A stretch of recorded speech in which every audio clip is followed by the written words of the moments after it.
Good morning. A beautiful day.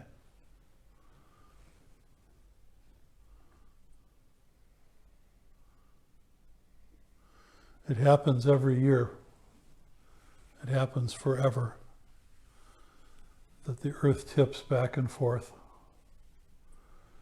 And when we had just begun, I realized Ricky wasn't in his usual spot.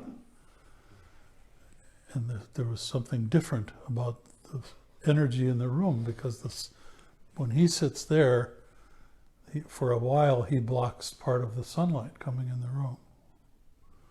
And now the sun is way over there. And in 3 weeks, 4 weeks, it'll be way over there on the solstice. Isn't that something? Of course, it won't be there, but that's the perception we have. I just think it's a gas. I really enjoy it. And by the time it gets there on the 21st of December, then it starts getting cold. And the sun starts coming back. And eventually when I look over here, I won't be able to see Ricky because the sun will be glaring. I really appreciate, I'm pleased that I can appreciate that. I really do. And it's one in a billion examples of everything being impermanent, everything changing all the time. All the time. Everything is changing. It's remarkable that I, as a conscious being, notice that, can be aware of that. That's remarkable. And appreciate how interesting it is. I almost said magic, but it's not magic. It's physics.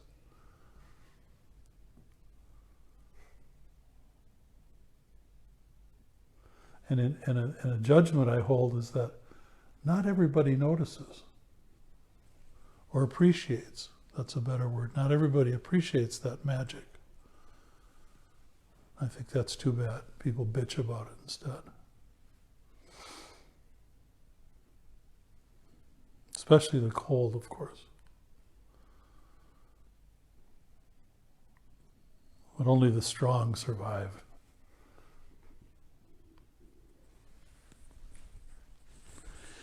I put on a vest this morning. Got out of my fall jacket, put on my vest. And I got the vest from the wife of a dear friend who died about 3 years ago. It was his and it was unused, and she gave it to me. I don't think I've worn it 3 times. But impermanence has been on my mind a good deal lately, as the clock ticks toward whatever it's ticking toward in my life. And I put it on and I thought of Scott, my absolute best friend in my life, my brother. And I felt real sorrow putting it on and remembering that was his.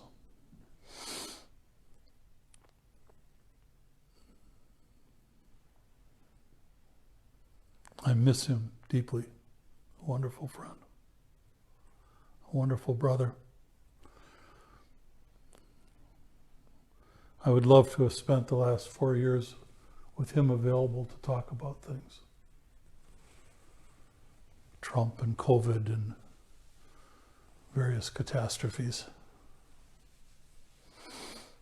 And then one day he fell over dead in his driveway. Not a complete surprise. He had a very bad heart. He had already had heart surgery.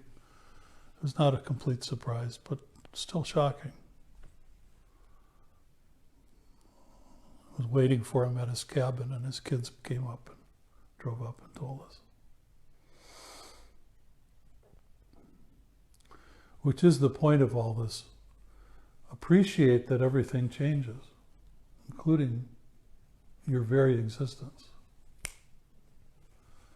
Hangs by a thread. And we can't possibly know when that thread's going to be cut. Or the thread of somebody close to us. We can't possibly know. So given that that is that's a statement of fact, invitation is to enjoy yourself. Enjoy this beautiful weather. Enjoy the company of friends. Enjoy a good hot cup of coffee or a cinnamon roll. Enjoy the love of your family and people that you care about. Because there may not be a tomorrow. I think there will, but there may not be. And this is one of the great insights of Gautama, impermanence. And it's so obvious, it's so very, very obvious.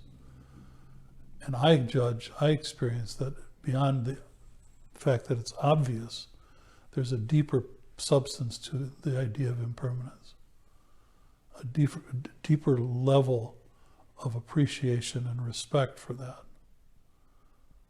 Because everybody knows what's impermanent, right? Duh. But there's something deeper available to us as conscious beings to appreciate and respect that impermanence in Mother Nature and in our homes and in our families. Because it can go away pretty quickly.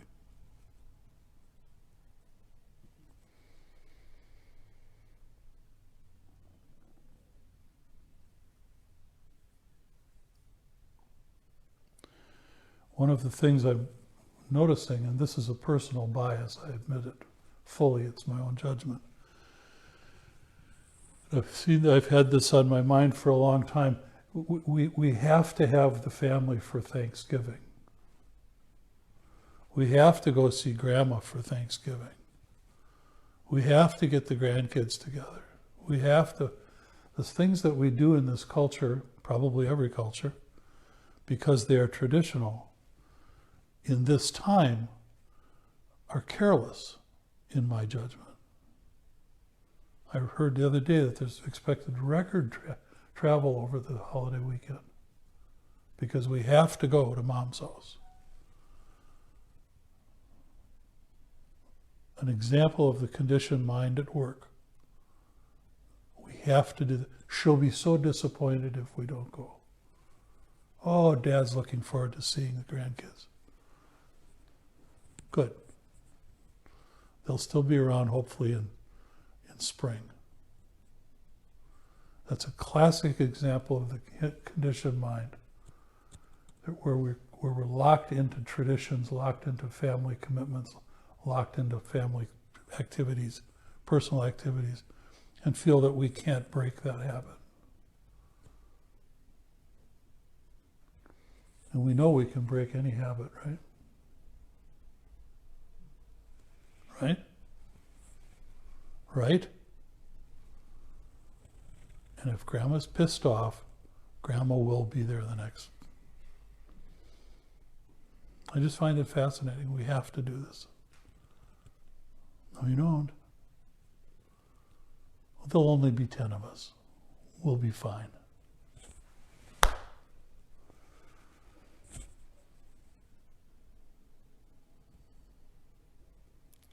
So by looking at the conscious mind, by looking at the conditioned mind rather, we have an opportunity to see certain things, not the least of which is that we're not bound by our conditioned mind.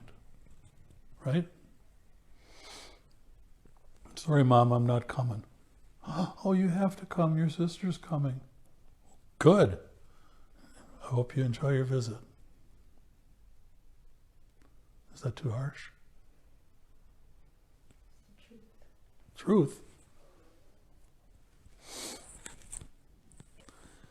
So, is this Thanksgiving week? It is, isn't it? Is it? I'm real into it, you can tell. I think there's still football. No parades. I heard there's no parades. All right.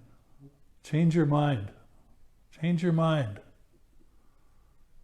This is all just conditioned reality. Change your mind. Don't be afraid to say no. It's a bad habit. It's a bad activity. It's unhealthy. Change your mind. That's what we're doing here. Right?